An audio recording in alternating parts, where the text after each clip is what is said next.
guys, it's Tim, and this is Wrestling Unlimited. As that was just a shit show, as you guys saw. For some reason, we use a software called Restream to send our stream to both YouTube and Twitch at the same time. And Twitch, it's fine. You just send it, and it goes live on your page. YouTube, you got to set up the stream, and you got to make sure you're going to the right stream, this and that. And for some reason, what's the word I'm looking for? Restream just wouldn't connect to the proper YouTube stream, and it kept remaking old streams. And then when I thought I clicked the right stream, it made a new stream for that, and it was just all kinds of messed up there, as you guys saw. I do apologize for the mix-up, sending you guys to one stream and then another link and this link, and we're gonna stick here, and we're live, and we're doing this, and so forth.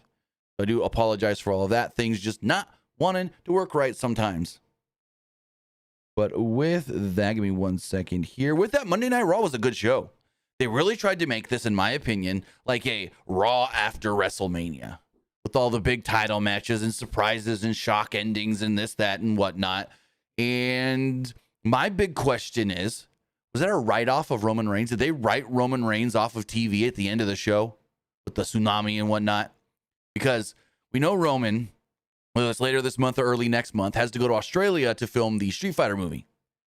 And so with that, he's not going to be around long in WWE. I don't even know if he's, and we don't know when the filming starts. Production starts sometime in August. Filming can start late August to early September. And we just don't know, like, say he wants to Clash in Paris. That's all the way at the end of the month.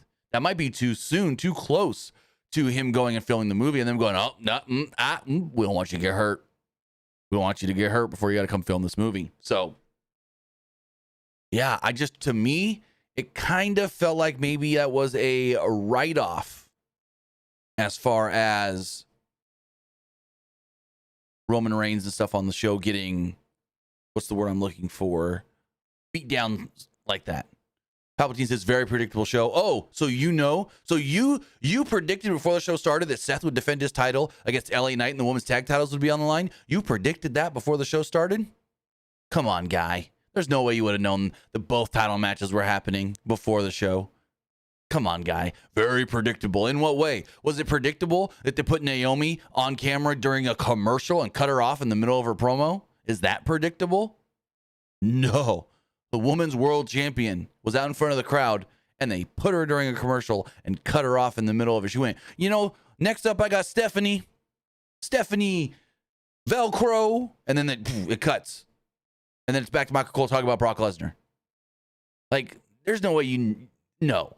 Very predictable show. Yeah, okay. Sure, guy. But I liked the show. I thought it was a good Raw. It set up a number of things for next week's show. We know that it looks like Becky and Maxine, they haven't confirmed that, but they basically said that's happening. We know that, what's the word I'm looking for? EO is getting another shot at the Women's World Championship against Naomi. And then I'm trying to think off the top of my head without looking at my notes, Sami and Rusev. Did I give specifics? The results to the matches is what I mean. Well, that's not calling it a predictable show. A predictable show means before the show starts, you can kind of guess everything that's going to happen. So then you used your words wrong, guy. Because you said, wasn't surprising to me, very predictable show. Which means that you were expecting everything that happened on the show to happen before you went into it. Calling a show predictable, it means that you're basically, I knew it was going to happen before it happened on everything. Before the show even started. That's calling it a predictable show, guy. So you used your words wrong. You said the match, you should have said something like, all the match outcomes were predictable. All the matches they set up were predictable. Okay. So you knew that we weren't going to get a finish in Rusev and Sheamus? Just saying? You knew they were going to brawl all night? Just saying. But with all of that, good show. I really enjoyed it, and I thought it was a fun time had.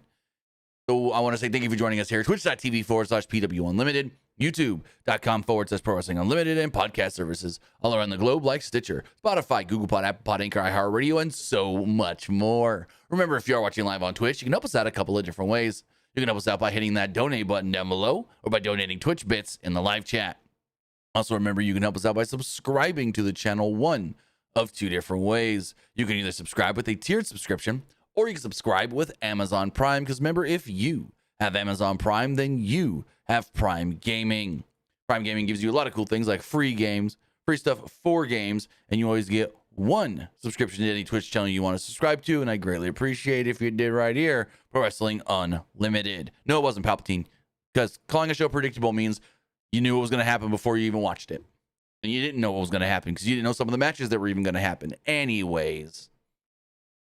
Also, remember to help us out over on YouTube. Hit that subscribe button. That way you know when we go live, post new videos, and post to the community tab. Also, remember that you can help us out by hitting the join button and becoming a channel member. As a channel member, you get a badge next to your name, emotes, and emojis that you can use in the live chat, and you get access to our graphics packages and graphics tutorials.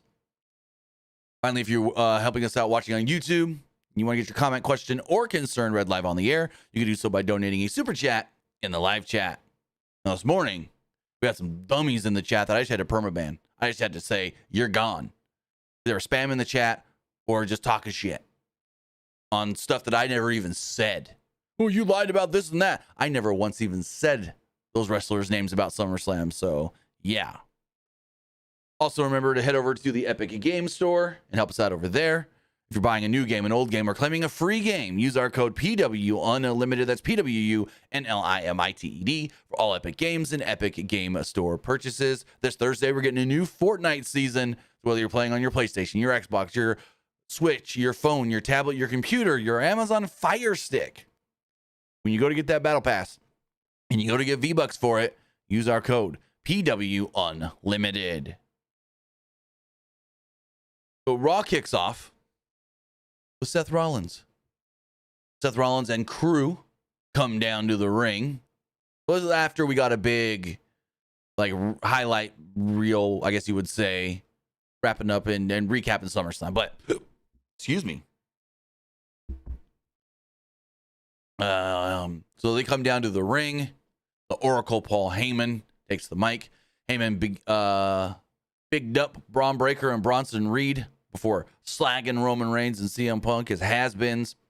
He then introduced the reigning, defending, undisputed World Heavyweight Champion, Seth freaking Rollins, in only a way that Paul Heyman can.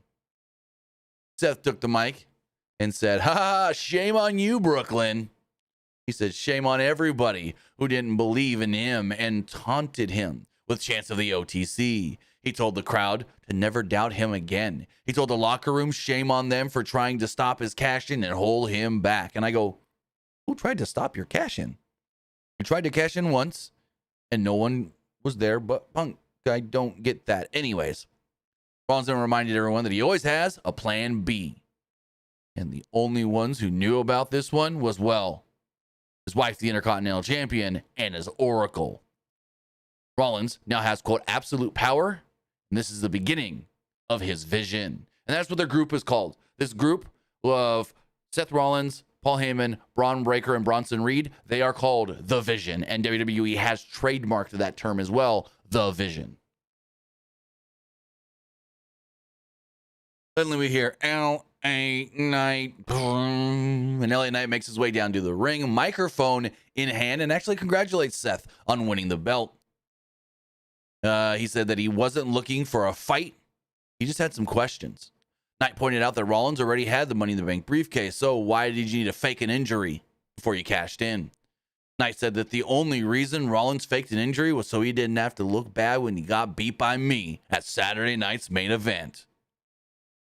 Knight said that since I was the last person to beat you, why don't I become the next person to beat you? Let's fight for that title. And he messed up his lines. He was supposed to say right here, right now. And he's like, right now, right. And he literally said sorry and then redid his line, which is weird.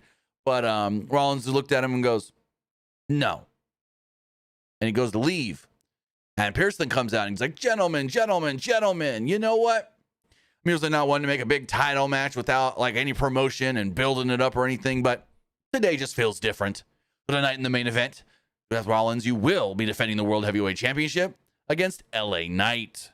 And that match was made for our main event later in the evening. He also said that both Bronson Reed and Braun Breaker banned from ringside. He said, you like to take things from people like he took the title from Punk? I'm going to take something from you. And that's when he banned them. Cool line there. I like that. So good opening segment. Didn't outstay their welcome or anything and got to the point. Backstage, the Judgment Day were walking around and ran into the LWO. Dominic claimed that he's the king of the luchadores. And Dragon Lee was like, yeah, no. How about we fight tonight and see who's the better man? Dom accepted the challenge and the LWO left. Now, remember this one. Dom and Dragon Lee will be fighting at Triple Mania, because at Triple Mania, they're in a fatal four-way for the Mega Championship. But AJ Styles would show up. He basically just told Dom, hey, I appreciate the tricks. You got the better of me at SummerSlam, but without any tricks, just pure-ass wrestling. I'm the better wrestler. I'm better than you, and I'm still going to be coming for that Intercontinental Championship. So if you didn't see it at SummerSlam, basically they pulled the Eddie Guerrero, Kurt Angle, WrestleMania 20 schmaz, where Dom, just like Eddie, unzipped his boot. And then when AJ, just like Kurt, put a submission on the leg, he wriggled and jiggled to get out of the boot. And it distracted the babyface going, huh? What happened? And yeah, whole thing. So I liked the match. I liked AJ and Dom at the pay-per-view. Then we got our first match of the night. It was Rusev versus Sheamus. And these guys just beat the shit out of each other, basically. Rusev stomped his way to the ring to take Sheamus on. They're one-on-one, and commentaries talk about their history and everything. And Sheamus ran straight to the ring into a flying fist of Rusev as the match began. The two traded punches until Sheamus laid out Rusev with a big lariat. Sheamus then sent Rusev over the top rope, but when he followed Rusev, he got dropped in the barrier. Back inside the ring, Rusev hit a big suplex and drove Sheamus into the mat. The two then went back and forth with punches and so forth, and it kind of led to a stalemate. They were beating each other up evenly, I guess you would say. Sheamus got Rusev up on his shoulders at one point and went for the white noise from the top turnbuckle.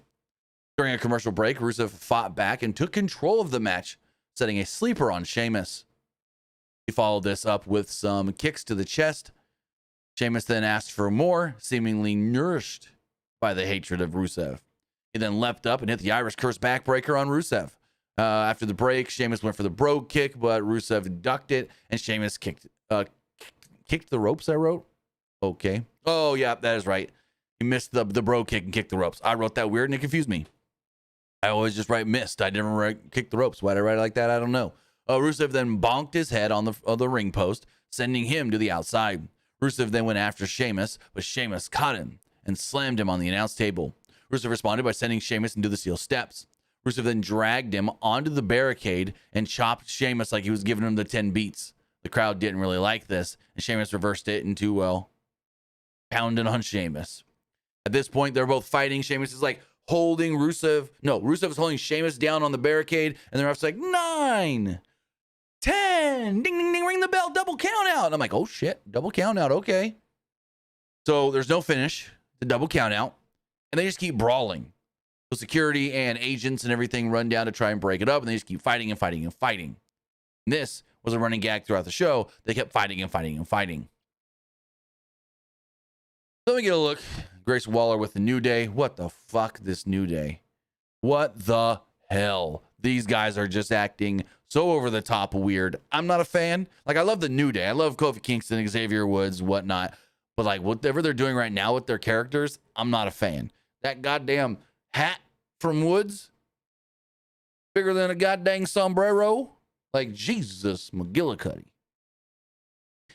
Anyways, they're still mourning the loss of the tag titles. They said that the bald man won't give them a shot. And basically Grayson Waller's like, I represent the New Day now. Let me go talk to him. He's like, hey, Baldy. And he's like, excuse me? You see I'm talking to Penta here? He's like, why are you giving us the New Day, the greatest tag team of all time, a shot at the tag titles? He goes, well, first off, the New Day can earn it. They ain't just getting given anything. And secondly, I'm talking to Penta. He wants a match tonight. How about you? Yeah, you good with that? Okay. And they shook.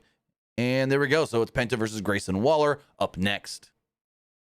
The match kicked off with Waller reluctant to engage with Penta. When they did get things going, Waller shimmied out of a wrist lock, and the two traded headlocks. Eventually, New Day came down and joined commentary. This did cause a little bit of a distraction for Waller, as he wasn't expecting them to out there. And then Penta kind of did take control. Corey Graves invited, like I said, New Day to commentary in the ring. The match was happening, and Penta did something. We didn't see it, but he got Grayson down for a 2 count. I think he rolled him up, maybe. Kingston then said that the New Day were taking Waller under their wing. Penta took Waller and beat him down with some chops, threw him in the corner. New Day then discussed their grieving process while Waller held Penta in a modified headlock. After a commercial break, Waller delivered some high knees to Penta, but Penta fought back with a bulldog and a backbreaker. He then stomped Waller in the corner until Waller delivered a hard right hand, then a left hand to the face, resulting in a 2 count. Waller then climbed to the second rope and dropped an elbow, but Penta dodged it and delivered a super kick. Waller came back with a high knee, and the two wrapped each other up with a double lariat. Penta then hit a super kick and a big Mexican destroyer and pinned Grayson Waller to pick up the victory. So after the match, the New Day get in the ring, and they're all yelling at Penta and everything, and, blah, blah, blah, blah, and they all start fighting until Penta drops them both. They roll out of the ring. Penta then puts on the big hat, and I'm like, what the hell is with this big hat? And he frisbees it out of the ring into the New Day, does a big-ass dive, lands right on Woods, and yeah, there we go. Fine match. Nothing wrong with it. But this New Day gimmick that they're doing right now, I'm just not a fan. Like, heel New Day is fine. But whatever they're grieving widows kind of thing, I don't know. I'm not all for it. So we go to the back, and Alexa Bliss and Charlotte Flair, they're walking in. And they're in gear, and I go, oh, they're wrestling tonight. Wonder who they're fighting. And so they're walking, and they're kind of like bumping each other, like friendly bumping, like, huh, huh, huh.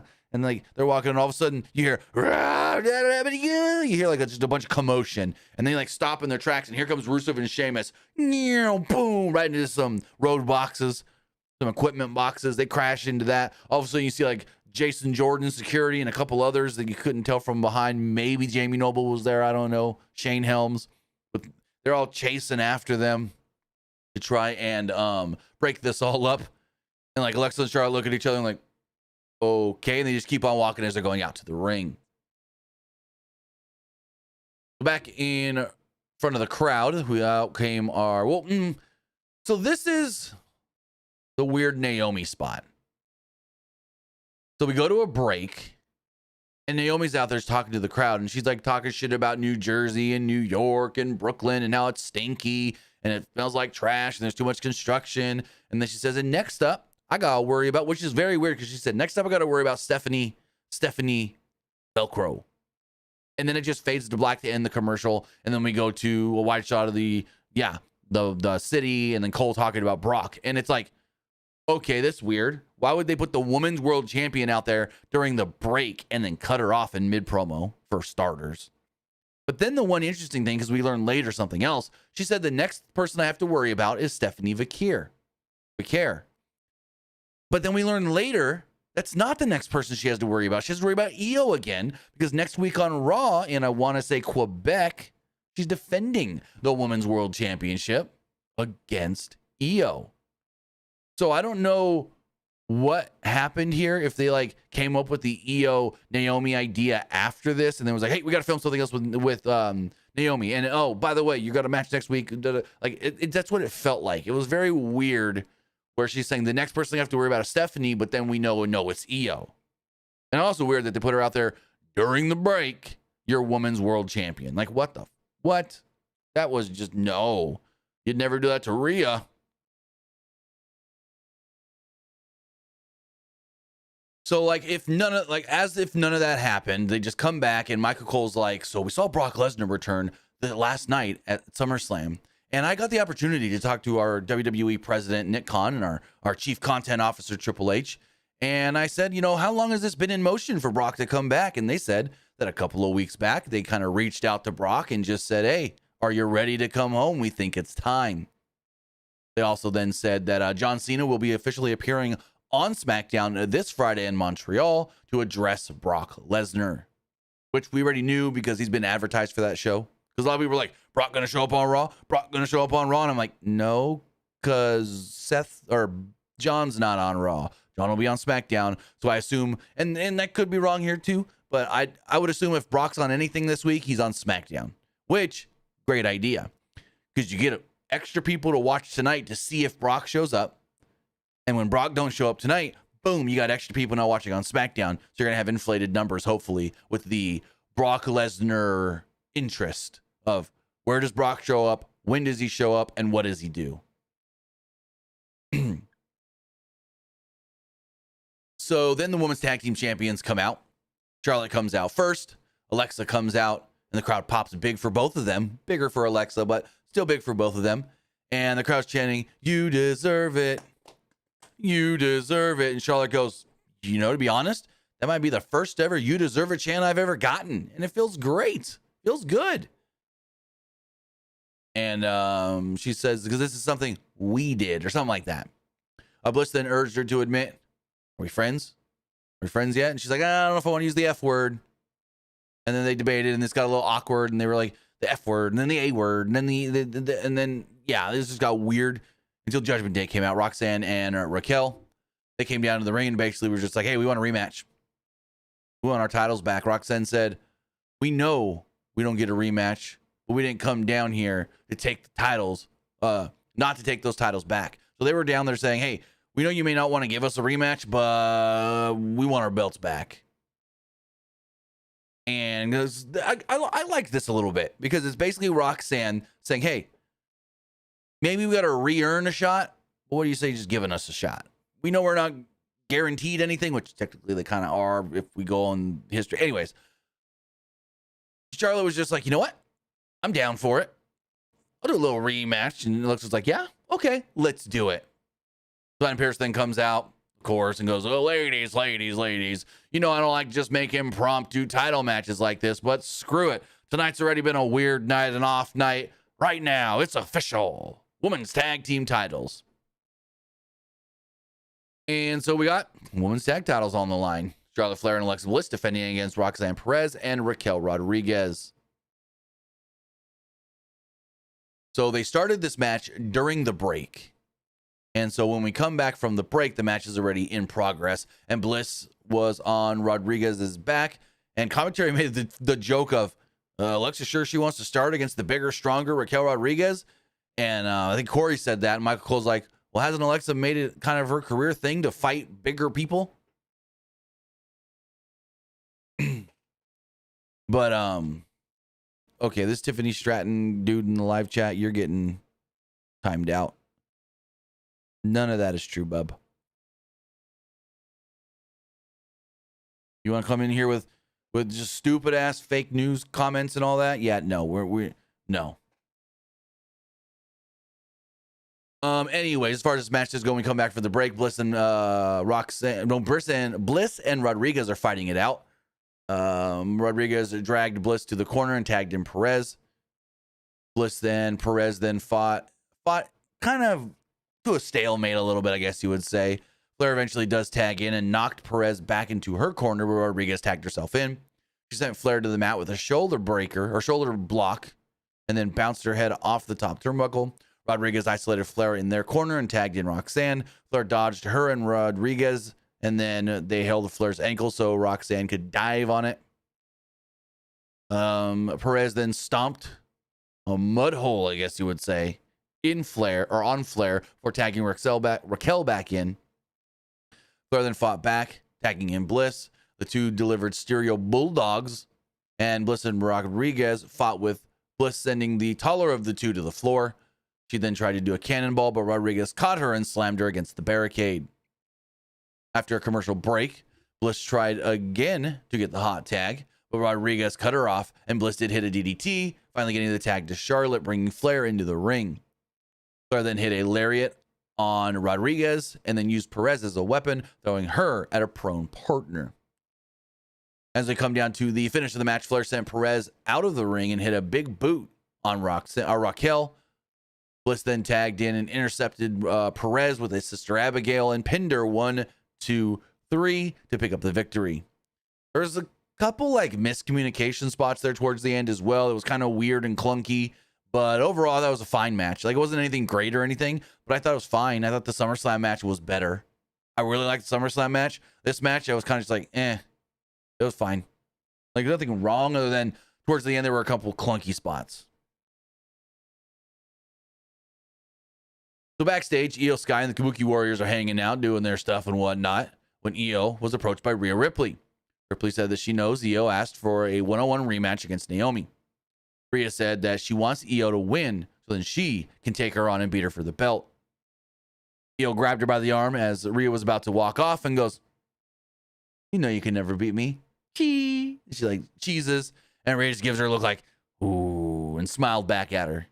So they're really building up, and I don't know when this match is going to happen, but they're really building up something to this Rhea can't beat Io, and then maybe even at a Mania or something, Rhea finally gets that big grandiose victory over Io. It's got to be in a one-on-one match. It's got to be in a singles match on a big show. Like, it can't just be she randomly beats her in a triple threat on Raw or something. No. They're building this up so big to the point of, excuse me, like Rhea's got to beat her for the belt at a Mania or something, one-on-one. Moving forward in a non-title match, it was Dominic Mysterio versus Dragon Lee. The match did start during the break. When we come back, Cole said that next year's SummerSlam is in Minneapolis and it's sure to be fire. And I'm like, oh, Lord. Oh, wait, no. So never mind. The match didn't start during the break. I'm wrong. I got my notes mixed up here. So the match was next, but they told us it was next. And then when we come back, Cole says that, and then we cut to Bayley in the back. That's what it was. Okay, I got my notes mixed up here a little bit. Because Dom did come down to the ring before the break. Yeah, okay. Now I'm seeing my notes here. I wrote it weird and confused myself. Damn dyslexia. So Dom came down to the ring. Then we go to break. Come back. Michael Cole's plugging next year's SummerSlam. Then we go to Bayley in the back, who runs into Lyra and tries to apologize. And Lyra's just like, Bayley, there's nothing you could say. Because of you, I can no longer challenge for the Intercontinental Championship. Bayley's like, well, I'm sorry. It's not my intention. I was there to help him. She's like, Bayley, there's nothing you could say. Get the hell out of my life. And to me, this sounded very, very telling of what they're doing with Lyra. They've done the big Lyra-Becky feud, and now they want Lyra on SmackDown. I don't know that for a fact, but it sounded like with this telling her, Bayley, get the hell out of my life.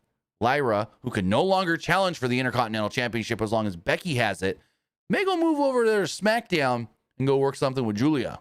Maybe we get Julia and Lyra for the U.S. title. That's what it felt like to me. I don't have any inside knowledge or anything on the fact, but it did feel like, at least, that we could be moving Lyra over to SmackDown.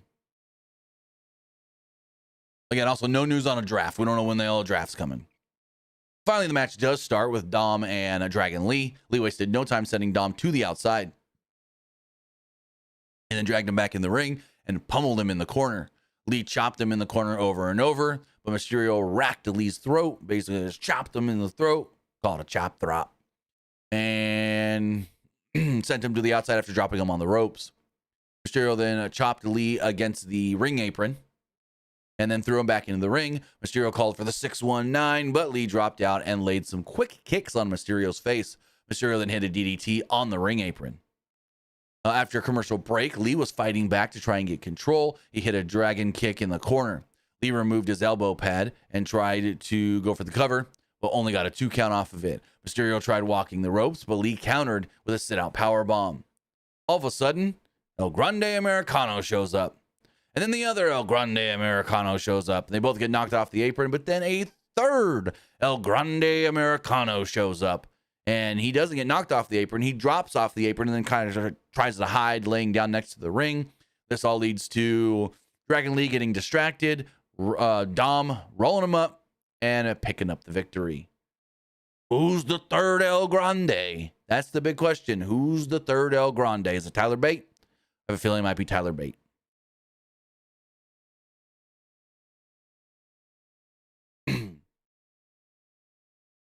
Give me 1 second. I have to respond to a message.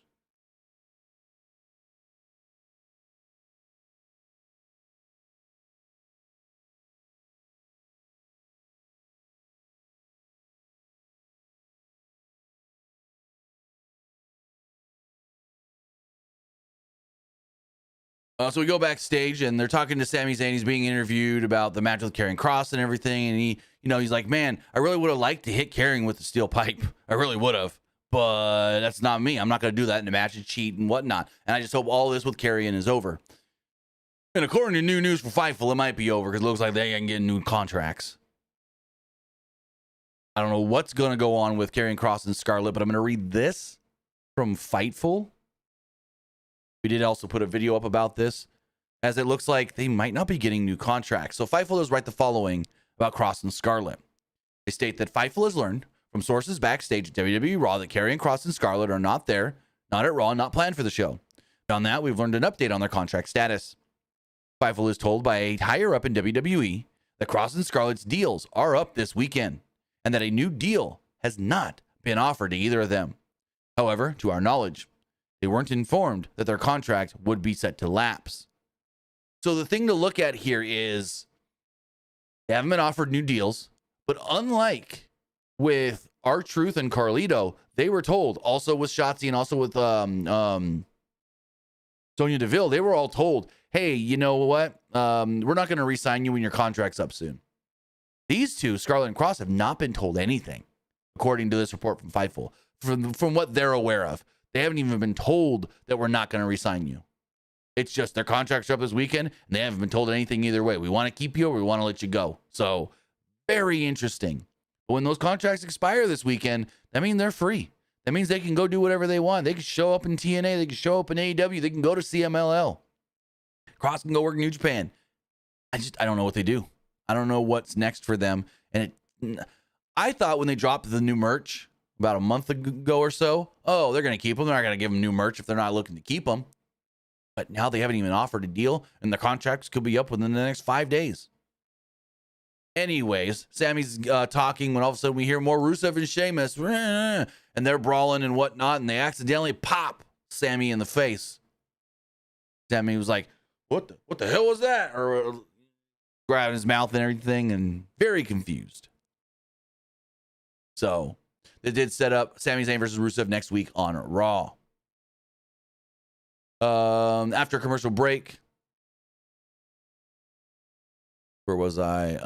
Byron Saxton was interviewing the Judgment Day, and basically Finn was bragging that he still got gold, Dom still got gold, but the girls ain't got gold. Basically, is all it was. Becky's new music hits. What do you guys think of Becky's new music? I think it's cool. I like it. I mean, we have to get used to it because like you hear it at first. Like I hear the reverb from the guitar, and I start thinking, is Evolution about to come out? Evolution is a mystery. But anyways, so Becky comes down to the ring, and she's, all big time Bex kind of not full big time Bex, but kind of big time Bex, the man, Becky Lynch. Anyways, she comes down there and says she's the champion. This title needed her. This title needed her to elevate it. She put Lyra behind her. But now she's got to think, what's next for me? And then you can look, but you can't touch. Out comes frickin' Nikki Bella. Nikki Bella makes her way out to the ring. Bella said that she was able to take a step away from WWE because stars like Lynch are here to hold things down. But Lynch has become nothing but a disappointment to Nikki Bella. She said, you're not the leader that I hoped you would be. I thought you would grow into it and become something great. The two then traded jabs, and this was not good. Basically, what was it? Nikki said, I came back because I wanted to. Why did you come back, Becky? Because Hollywood wasn't everything you thought it would be. And Becky's like, oh, really? Really? I'm in the hottest movie of the year. I had a significant role in Happy Gilmore 2 right here on Netflix. And what happened to you? She's like scratching her head. Oh, wait, they cut you from the movie. She's like, I saw you on set, but they cut you. Bella called Lynch a liar. And she said, you're a liar just like your husband. And I see right through it all. And Lynch turns around and takes the biggest shot at Nikki, and basically just goes, oh, you see right through it? Like you can no longer see your ex. Can't see John. I didn't deliver it well. Like I did paraphrasing. I didn't write the actual quote down. But hold on, I'm going to go find it really fast. I'm going to go find the actual quote because it was great. It was god dang great. MJF carried the movie. No, he didn't. MJF was not even in that movie enough to be considered a main character. He was one of Happy Gilmore's kids, and the 4 boys were basically one character. They were never separated, never really did anything apart from each other, and they were always moving and no. MJF was good. I felt like he got more lines and more opportunities than the other boys, yes. But I wouldn't say he carried that movie at all when he's not in a good chunk of it. And when he is, you're either seeing him just doing meathead stuff or just going, yeah, dad. Like, Hold on. Let me get this Becky quote really fast. I didn't write it down. Becky said,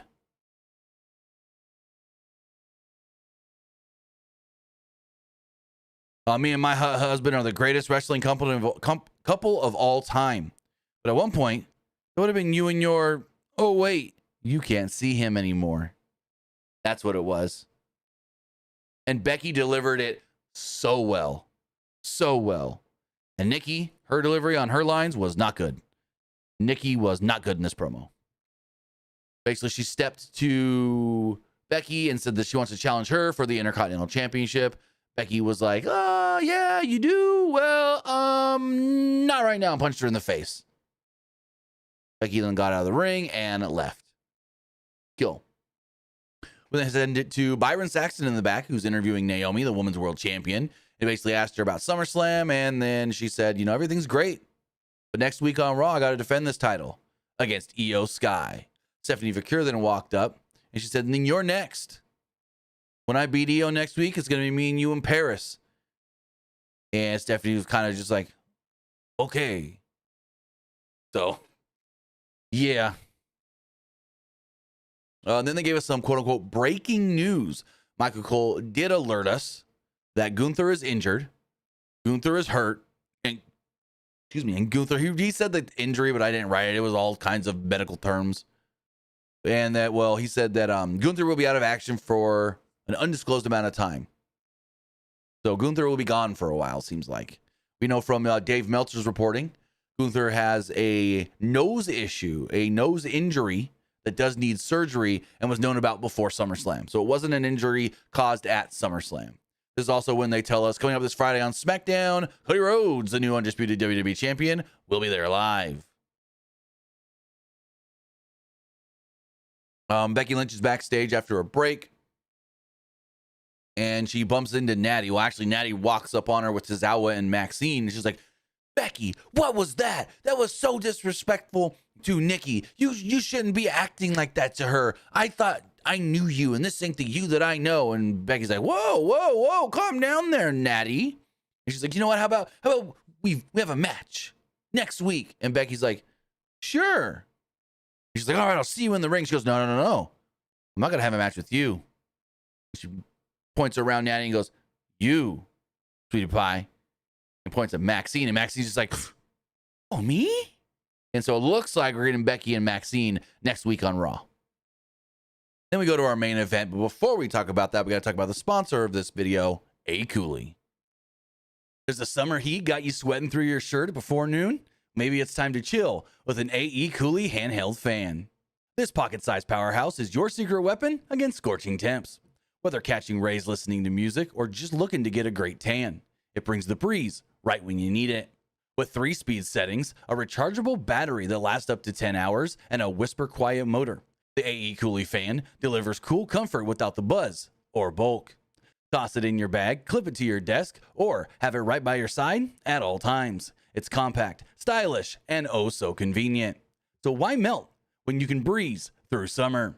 Use our link in the description below, scan the QR code on the screen, or head over to pwunlimited.co/AECOOLY. That's AECOOLY now for coolin' in the palm of your hand. Our main event of the night, the World Heavyweight Championship on the line. It's Seth Rollins and LA Knight. Rollins charged at Knight early on and sent him over the top rope to the floor. Rollins staggered away, using Heyman as a human shield to lure Knight outside. Knight then slid through the ring and bounced Rollins' head off the announce table. Rollins responded by sending Knight to into the barricade. He then hit a big stomp to the back of his head. After a commercial break, Rollins chopped Knight in the corner, but that seemed to ignite a second wind in LA Knight, who fought back with a backdrop on Rollins in the middle of the ring. Rollins then tried to go to the top rope, but Knight raced up there too and hit a superplex for a 2 count. The two then got to their feet and started trading punches in bunches until Knight laid out Rollins with a lariat followed by a side Russian leg sweep and a neck breaker. Wasn't enough though to put Rollins down as he hit him with a jawbreaker. Knight didn't get phased by this though and hit a power slam and an elbow. Rollins tried to go for a buckle bomb, but Knight reversed into a Death Valley driver. The two men then laid in the ring exhausted. Knight then got to his feet looking to put Rollins away. Rollins played possum and tried to hit a curb stomp and a pedigree, but missed both, allowing Knight to hit a DDT. Rollins then sent Knight into the ring post on the outside, and again, for good measure, dragged him over to the exposed concrete that was pulled up when he pulled the padding off from the floor. He set up for a stomp, but out of nowhere, here comes CM Punk, who jumps Rollins from behind. He starts beating down Rollins, and the ref's got a call for the DQ. So Seth Rollins does retain his world championship. The ref calls for the DQ, and the two are still fighting until Braun Breaker runs down and spears CM Punk. Bronson Reed would also run down as well and beat down Knight in the ring. Breaker then speared Knight for good measure, and Rollins gave him a stomp. He also stomped on Punk, leaving them both laying. Reed, Breaker, and Rollins all exited the ring with Heyman, and it looked like they were just going to pose on the ramp. And then Roman Reigns' music hit. Crowd goes wild. Roman runs down and starts taking out everybody. Taking out Breaker, taking out Reed. Rollins stood in the ring, and we got a great shot here of Seth up here in the ring like, come on, bring it on. And Roman on the floor looking up at Seth from behind. Like, this shot was so good. So good. He gets in the ring, but it was not to be. He gets beat down 3-on-1. Roman gets taken down. Rollins hits him with a stomp. Reed hits him with, 3 tsunamis, I want to say? Multiple tsunamis. Before Adam Pearce and company run down to stop everything. He's getting in Seth's face. Seth's yelling back at him. Seth holds up the belt. Pearce gets the look on his face like, fuck, I can't really tell you much because you got that belt. And then the Vision stands tall in the middle of the ring as they're all tending to Roman Reigns. Oh, and Bronson Reed stole his shoes again. Bronson Reed's now got 2 pair of Roman shoes. Overall, I thought it was a really good Raw. I thought it was a good Raw with building up stuff for next week. We didn't really learn nothing for Clash in Paris, though. That was the one weird thing. We didn't really learn anything for the pay-per-view that is literally 1, 2, 3 weekends. So 3 weeks from Saturday, I want to say. So that was the weird thing, but okay, cool. We still got 1, 2, 3 more Raws to build up that show. With that, guys, you know what I thought of Raw. Now it's time to hear what you guys thought of tonight's Monday Night Raw. As far as these polls do go, let's refresh all of these. Boom, boom, boom. Refresh. As far as the Threads poll does go, 77% liked the show, 15% thought it was just all right, and 8% didn't like it. Looking at the Twitter X poll, 70% liked the show, 20% thought it was just all right, and 8% didn't like it. Same thing here over with the community poll. 77% liked the show, 18% thought it was just all right, and 5% didn't like it.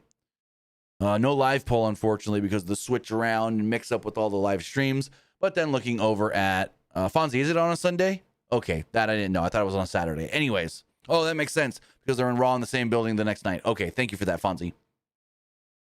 And everyone that voted on Twitch liked the show. Kevin says, ridiculous name, the version. It's not the version. It's the vision because Seth is the visionary and this group is his vision.